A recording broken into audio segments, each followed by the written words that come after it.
Kabanata 10:26. Kahit lumuhad pa siya at magmakaawa sa oras na ito, hindi pa rin siya patatawarin ng lalaking ito. Ho! Dahan daw ang bumuga si Zephyr ng mapurol na hangin. Buzz! Bigla, isang tunog ang umalangaw-ngaw sa hangin. Sa sumunod na sandali, nakaramdam na lamang si Yan Yihai ng isang kislap sa harap ng kanyang mga mata. Sa sumunod na sandali, isang napakalaki at marahas na puwersa ang mabilis na lumipad pataas at pababa, direktang humawak sa kanyang leeg. Hindi siya nito binigyan ng kahit kaunting lakas para lumaban habang marahas siyang itinataas. Sa sandaling ito, isang mahinahon at malamig na boses ang dahan-daang lumabas sa bibig ni Zephyr. Ikaw ay wala. Boom! Sa bulwagan, lahat ng mga eksperto ay nakatayo roon na may gulat sa kanilang mga mata. Si Yan Yihai ang pinakadakilang eksperto sa Siyam na Hari. Taglay niya ang lubos na lakas sa pakikipaglaban at nakakatakot na kapangyarihan. Masasabing isa siyang henyong eksperto kapag lumaban siya sa lahat ng direksyon. Pero ngayon, sa harap ng karamihan, biglang hinawakan ni Zephyr ang leeg niya at itinayo. Wala man lang siyang pagkakataong lumaban. Nang makita ito, hindi man lang nakapagsalita ang grupo ng mga tao. Mabangis. Makapangyarihan. Walang kapantay na nakakatakot. Susmariosep. Zephyr, hinahanap mo ang kamatayan. Hinawakan ni Zephyr ang kanyang leeg, at maging ang kanyang katawan ay nagsimulang umalis sa lupa ng paunti-unti, na lubos na ikinairita ni Yan Yihai. Ang gayong pamamaraan ay isang malaking insulto sa kanya, isang walang kapantay na panghihikayat. Gaano man kagalit si Yan Yihai, kasabay ng matinding ungol, hindi mabilang na matalim na puwersa ang mabilis na sumabog mula sa kanyang katawan. Malinaw na si Yan Yihai ay isang eksperto na mahusay sa teknik ng himig. Bawat galaw niya ay may epekto ng mga sound wave. Ang matalas na puwersa ay malinaw na ang kilos ng mga sound wave. Emph! Sa harap ng atake ng kabilang panig, hindi umiwas si Zephyr. Hindi niya man lang ginalaw ang katawan nito. Sa halip, isang maliit na berdeng ilaw ang kumislap sa paligid ng kanyang katawan. Automatikong lumikha ng kapangyarihang pangproteksyon ang marka ng digmaang hangin. Sa isang iglap, lahat ng mga alon ng tunog ay naglaho at nawala. Sa buong proseso, hindi gumalaw ang mga yabag ni Zephyr, at maging ang kasuotan sa pakikipaglaban sa kanyang katawan ay hindi nagbago. Para bang ang mga pag-atake ng soundwave ay naging kawalan nang lumapit sila sa katawan ni Zephyr. Pumunta ka sa impyerno. Bitek. Kasunod ng walang pakialam na pagbigkas ni Zephyr. Bigla niyang pinilipit ang kanyang palad at winasak ang buhay ng kanyang kalaban. Dilat na dilat ang mga mata ni Yan Yihai at hindi niya maipikit ang mga ito. Halatang halata sa mukha niya ang gulat. Halatang hindi niya inaasahan na mapapatay siya ni Zephyr ng ganoon kadali hanggang sa kanyang kamatayan. Niwala siyang pagkakataong lumaban. Paano nagkaroon ng ganito kalaking puwang? Nang tumingin kay Zephyr, agad na nagbago ang ekspresyon ng mga ekspertong nakatayo kasama si Yan Yihai. Masyadong nakakatakot si Zephyr Khan, hanggang sa puntong kayanan niyang patayin agad ang isang eksperto sa antas ng hari. Habang iniisip ito, maliban kinakanglang mula sa Divine Body Sect at Luohu mula sa Divine Armor Sect, nagbago ang mga mukha ng lahat. Lalo na ang grupo ng mga taong dating tagasunod ni Yan Yihai, mas mahiyain pa sila. Tumakbo. Ang grupo ng mga taong nag-uusap ay sa wakas ay hindi napigil ang sumigaw ng malakas. May ilan sa kanila ang nanguna at piniling sumugod. Boom! Mga guhit ng matatalim na liwanag ang kumislap at dumaan sa katawan ni Zephyr, tinamaan ang mga katawan ng mga lalaki at kinukulong ang kanilang mga buhay. Kabanata 10:27. Magandang bagay. Ibinuka ng Nine Netherbird sa kanyang balikat ang bibig nito, at pagkatapos ay ang mga kaluluwa, na mahirap matukoy ng mga ordinaryong tao, ay direktang nilamon nito. Patay-patay. Si Leonard Briggs sa kabilang panig ay orihinal na nagyayabang sa kasawian ni Zephyr, ngunit biglang nagbago ang sitwasyon. Napakabilis ng lahat ng pangyayari kaya wala siyang oras para mag-react. Paano ang mga taong ito? Ang Nine Netherbird ay eleganteng nakatayo sa balikat ni Zephyr, tumingin kay Leonard Briggs at sa iba pa ng may hindi magandang pananaw, at sinabi ng may malaking inaasahan. Hindi nagbago ang ekspresyon ni Zephyr. Mabilis niyang ikinumpas ang kanyang palad, at ang spirit breaking sword palm ay mabilis na nakabunot ng mga hanay ng talim na enerhiya. Ang enerhiyang may talim ay labis na nakakapanghina. Maliban kay Luoho, lahat, kasama na si Leonard Briggs, ay namatay. Mapagpasyahang pagpatay. Pagkatapos ng usapin ni Duan Kung Chen, tinapos ni Zephyr ang isang serye ng mga aralin. Sa sandaling ito, kung ayaw ng isang tao na takutin ng kabilang panig at walang anumang problema sa hinaharap, kailangan niyang pumatay ng may katiyakan. Bagamat nagmula sa parehong sekta si Leonard Briggs, alam ni Zephyr na tiyak na hindi siya mabait na tao. Para sa kanya, ang pag-iwan sa taong ito ay magdudulot lamang sa kanya ng pinsala at walang anumang pakinabang. Kaya naman, kinailangan siyang patayin ni Zephyr. Kung hindi, malamang na palihim siyang aatakihin ni Leonard Briggs tulad ng ginawa ni Duan Kung Chen. Ang ganitong uri ng tao ay parang isang makamandag na ahas. Hanggat binibigyan sila ng pagkakataon, hindi sila magpapakita ng kahit anong awa. Swoosh! Kasunod ng paglamon sa Nine Netherbird, ang mga kaluluwa ng grupong ito ay agad na dinakip. Senior Brother Luoho, mas mabuting umalis ka na sa lugar na ito sa lalong madaling panahon. Ang lugar na ito ay nasa ikapitong antas, puno ng panganib at bawat hakbang ay mapanganib. Kapag mas lumalim ka pa, wala kang mapapala. Habang nakatingin kay Luoho mula sa Divine Armor Sect, sabi ni Zephyr. Salamat sa tulong mo, Junior Brother Kan. Sa pagkakataong ito, aksidente ito. Noong naglalakad ako sa portal, hindi ko inaasahan na mapupunta ako sa ganito kakilakilabot na lugar. Sabi ni Luoho nang may mapang asar ng ngiti. Kahit na napakalinaw niya na maraming benepisyo ang makukuha niya sa ikapitong antas na espasyong ito, kailangan pa niyang mabuhay para makuha ito. Masyado talagang mapanganib ang lugar na ito. Kung mananatili siya rito ng matagal, tiyak. Hindi mo na kailangang magpasalamat. Ako ang matalik mong kaibigan, si Senior Brother Shi Zhongtian mula sa Divine Armor Sect. Natural lang, dapat akong kumilos. Nakangiting sabi ni Zephyr. Si Luoho ay isa ring mapagpasyang tao.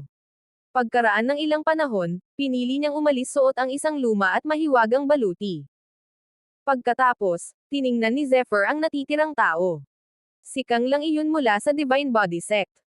Sa oras na ito, tumingin si Kang Lang kay Zephyr ng may kakaibang tingin, at ang kanyang mga mata ay puno ng gulat. Gamit ang kanyang cultivation, kaya niyang maabot ang antas ng hari, ngunit mayroon pa ring malaking agwat sa pagitan niya at ni Yan Yihai. Kaya naman sinundan niya si Yan Yihai. Sa harap ng pagpatay kay Yan Yihai ni Zephyr hanggang ngayon, medyo hindi siya makapaniwala. Bukod dito, napakalinaw niya na kung hindi siya palihim na nagpadala ng mensahe kay Zephyr mula pa sa simula, malamang na hindi lamang si Yan Yihai at ang iba pa ang papatayin, kundi pati na rin siya. Mukhang walang gaanong kinalaman sa akin ang Divine Body Sect. Bakit mo ako ginawa sa abot ng iyong makakaya para protektahan noong una? Habang nakatingin kay Kang Lang, mausisa na sabi ni Zephyr. Tulad ng naisip ni Kang Lang, ang dahilan kung bakit siya iniwang buhay ni Zephyr ay dahil sinubukan niya itong tulungan noong una. Kabanata 1028. Hindi ko inaasahan na mali ako. Ang lakas mo ay talagang higit pa sa aking imahinasyon. Ang dahilan kung bakit gusto kitang protektahan ay dahil inutusan ako ng mga matatanda ng ating akademya na gawin ang aking makakaya upang makipagkaibigan sa iyo. Hindi ko maintindihan ang dahilan noong una, ngunit ngayon naiintindihan ko na mayroon ka ng kwalifikasyon at potensyal. Sabi ni Kang Lang nang may mapang asar ng ngiti. Malinaw na labis siyang nagulat sa lakas ni Zephyr. Makipagkaibigan sa akin. Ang dahilan na ito ay lampas sa inaasahan ni Zephyr. Hindi niya inaasahan na ang Divine Body Sect ay handang makipagkaibigan sa kanya. Gayunpaman, dahil sa mas maraming kaibigan at mas maraming daan, naramdaman niya na walang masamang balak si Kang Lang sa kanya. Kaya naman, matapos malaman ang dahilan sa likod nito, hindi na gaanong naging alerto si Zephyr kay Kang Lang. Kailangan ko nang umalis sa lugar na ito ngayon. Nakakatakot talaga ang level 7 space na ito. Hindi sinasadyang nagpakita ng panghihinayang ang mukha ni Kang Lang habang nakatingin sa luma at malaking bulwagan sa harap niya. Bagamat malinaw niyang alam na malamang na maraming benepisyo sa loob ng malaking bulwagang ito, tiyak na mapanganib itong lugar para sa kanya. Kung papasok siya rito, malamang na mamamatay siya. Pagkatapos magpaalam kay Kang Lang, muling itinoon ni Zephyr ang kanyang pansin sa gusaling nasa harap niya. Pagkatapos umakyat sa hagdan, ang sinaunang bulwagan sa harap niya ay nagsimulang lumitaw ng tuluyan. Nang talagang tumayo siya sa harap niya, talagang nagulat si Zephyr. Ang sinaunang bulwagang ito ay napapalibutan ng mga umaagos na ilaw na parang umaagos na tubig. Habang umaagos ang mga ito, may 7 kulay na sinag ng liwanag. Ito ang liwanag na nabuo mula sa asensya ng Numa na naipon ng husto. Terra na. Natatakot akong ang mga benepisyo sa bulwagang ito ay lampas sa iyong imahinasyon. Ngayon, kung tatayo ka rito, hindi lilito sa harap mo ang kayamanan. Hindi napigilan ng Nine Netherbird ang sarili na magpumilit. Oo. Bahagyang tumanggo si Zephyr, at pagkatapos ay mabilis na sumugod. Boom! Kung ikukumpara sa labas ng malaking bulwagan, mas maluho ang loob nito. Ang unang bumungad sa akin ay ang 18 nakakatakot na puting haligi ng jade. Ang mga puting haliging jade na ito ay may disenyong parang mga dragon at phoenix. Nagkalat si Ray, at mayroong banal na aura sa lahat ng dako. Ang 18 haliging ito lamang ay sapat na upang bumuo ng isang tuwid na linya. Bukod dito, 4 na sinaunang simbolo sa mga ito ay may matinding misteryosong pakiramdam. Malinaw na hindi ito naging simple.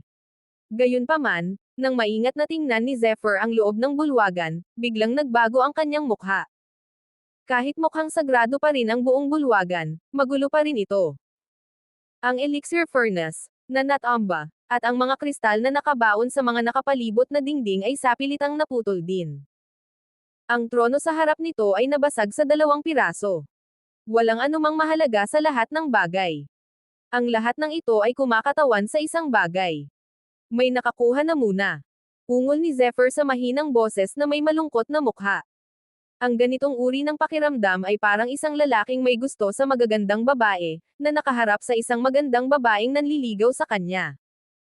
Gayunpaman, nang gusto ng gumalaw ng lalaki, biglang nagpalit ng anyo ang kabilang panig at naging isang lalaki. Masama ang ganitong uri ng pakiramdam. Sino ba yan? Siya talaga ang mauuna. Nagngalit si Zephyr at sinabing. Kabanata 1029. Bagamat galit din ang Nine Netherbird, hindi ang mga kayamanan sa bulwagan ang layunin nito, kaya medyo kalmado ito. Di nagtagal, nakakita ang mga demonic eyes nito ng isang bagay at gumawa siya ng kakaibang sigaw. Ano ito? Napansin ni Zephyr ang mga mata ng Nine Netherbird, sa wakas ay gumanti siya at tumingin sa direksyong iyon. Sa gitna ng bulwagan ay isang marangyang trono na may hindi mabilang na mga disenyo ng sinaunang Vitimacy na nakaukit dito. Gayunpaman, halata na ang trono ay binomba ng isang malakas na puwersa, kaya hindi lamang ito nahati sa 2, kundi ang tekstura nito ay naging lubhang malabo rin. Ang pagbuo ng transmission. Habang tinitingnan ang tekstura, biglang nagsalita ang Nine Netherbird. Ang porma sayon ng transmission. Ano iyon? Bahagyang naantig si Zephyr at naramdaman niyang may kung ano sa mga salita ng Nine Netherbird. Napakasimple lang. Hindi simple ang tronong ito. Kapag ang tekstura nito ay magkakaugnay, ito ay isang transmitting formation. Gaya ng inaasahan, ang immortal na magnanakaw ay isang immortal na magnanakaw. Ang kanyang isip ay napakatuso. Malinaw na, kahit na ang bulwagang ito ay mukhang marangya at luma, at kumikinang ito sa kayamanan, wala itong gaanong benepisyo. Ang kanyang tunay na layunin ay baliwalain ang mga tao sa tronong ito, dahil ang tronong ito ang susi, na isang transmitting formation. Ang bulwagang ito ay isang panakip lamang, at ang tunay na benepisyo ay nasa loob pa rin ng transmitting formation. Ibig mo bang sabihin ay may pumasok sa transmitting formation na ito? Tama iyan. Ang transmitting formation ay malinaw na isang minsanang transmission lamang. Pagkatapos itong mailipat sa isang bagong espasyo, dapat ay may iba pang mga labasan. Sa makatuwid, pagkatapos gamitin ang transmitting formation sa trono, sisirain ng transmitting formation ang sarili nito. Kumislap ang mga mata ng Nine Netherbird, na parang may apoy na umiikot sa kanila, at sinabi nito sa mahinang boses. Kung ganito ang sitwasyon, parang may natalo talaga sa atin. Bukod pa rito, hindi tayo makakapasok sa transport formation na ito. Hindi napigilan ni Zephyr ang mapait na tawa. Maaaring hindi kayanin ng iba, pero hindi naman ito problema para sa akin. Kahit na mahirap ang paraan ng walang hanggang matandang magnanakaw, hindi naman ito permanente. Ngayon, kailangan mong mag-ambag ng 30% ng iyong spirit energy. Gusto kong simulan muli ang transmitting formation. Kalmadong tumingin ang Nine Netherbird sa trono. 30%. Bahagyang napakunot ang noo ni Zephyr. Hindi sapat ang 30% ng enerhiya ng espiritu para magdulot ng anumang pagkalugi sa kanya, at ngayon ay wala na siyang ibang pagpipilian. Sa pag-iisip nito, hindi na nag-atubili si Zephyr at nag-ambag ng 30% ng spirit energy. Nagpapakondense. Matapos makuha ang 30% ng enerhiya ng espiritu, ang malinaw na boses ng Nine Netherbird ay biglang naging mas maringal. Ikinumpas nito ang mga pakpak nito at isang bola ng itim na apoy ang agad na bumalot sa trono. Ang trono ay pino mula sa jade. Nang makasalubong nito ang itim na apoy, agad itong naging isang bunten ng likido. Isang kamangha-manghang bagay din ang nangyari. Ang likido ay dumaloy sa isa't isa na parang ito ay buhay. Ang mga mahiwagang marka ay patuloy na nakabaon sa loob nito, na malinaw na bahagi ng transmitting formation. Malinaw na balak ng Nine Netherbird na tanggalin ang lahat ng tekstura ng mga transmitting formation na ito. Buzz. Mabilis na natanggal ang napakaraming marka mula sa hukay at mabilis na umusbong dito. Isang karelagan na 10,000 talampakan ang lumitaw mula sa hangin. Para bang isang malakristal na banal na bagay ang lumalangoy. Ang mga mahiwagang simbolo ay nagsasama-sama mula sa itaas hanggang sa ibaba, patuloy na naglalabas ng maliwanag na liwanag. Kabanata 1030. Terrana. Ang proseso ay tumagal ng maikling panahon, at biglang sumigaw ang Nine Netherbird kay Zephyr. Hindi nag-atubili si Zephyr sa harap ng paalala ng Nine Netherbird. Itinoon niya ang kanyang atensyon at kumilos. Sa sumunod na sandali, isang napakalaking simbolo ang mabilis na bumalot sa bakanteng espasyo. Naramdaman na lamang ni Zephyr ang isang mahiwagang enerhiya na dumadaloy sa paligid niya. Sa sumunod na sandali, naging malabo ang kanyang paningin. Swoosh! Habang tumunog ang isang kakaibang boses, isang napakalaking enerhiya ang nagsimulang lumawak ng matindi sa buong bulwagan. Sa isang kisap mata, ang buong bulwagan ay tila pinunit ng malakas ng puwersang ito. Hindi mabilang na piraso ng pulbos ang nagsimulang magkalat. Bukod pa rito, libu-libong matalas na puwersa ang mabilis na lumawak sa paligid. Sa wakas, kasabay ng isang malakas na pagsabog, ang sinaunang bulwagan na ito ay tuluyang nawasak. Siyempre, hindi alam ni Zephyr ang lahat ng ito. Ngayon, pakiramdam niya ay parang may nanlalabo sa kanyang paningin. Nang makabawi siya, talagang malaki ang pagbabago sa kanyang paligid. May mga kakaibang bulaklak at halaman sa lahat ng dako. Ang mga bulaklak at halamang ito ay walang anumang mahinang aura. Sa kabaligtaran, ang mga ito ay parang mga espadang nakabunot sa lalagyan, na naglalabas ng metal na liwanag. Espada gininto ang damo, bulaklak na nahati ang langit. Habang nakatingin sa dalawang halamang ito, bulong ni Zephyr. May impresyon si Zephyr sa dalawang kakaibang halamang ito. Bihira ang mga ito, na may kinang na metal sa buong katawan.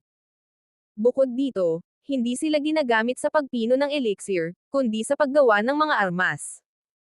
Bihira talagang gumawa ng mga armas gamit ang mga halaman, o kahit na medyo bihira. Gayunpaman, ang Sword Golden Grass at ang Sky Splitting Flower ay isang espesyal na kaso.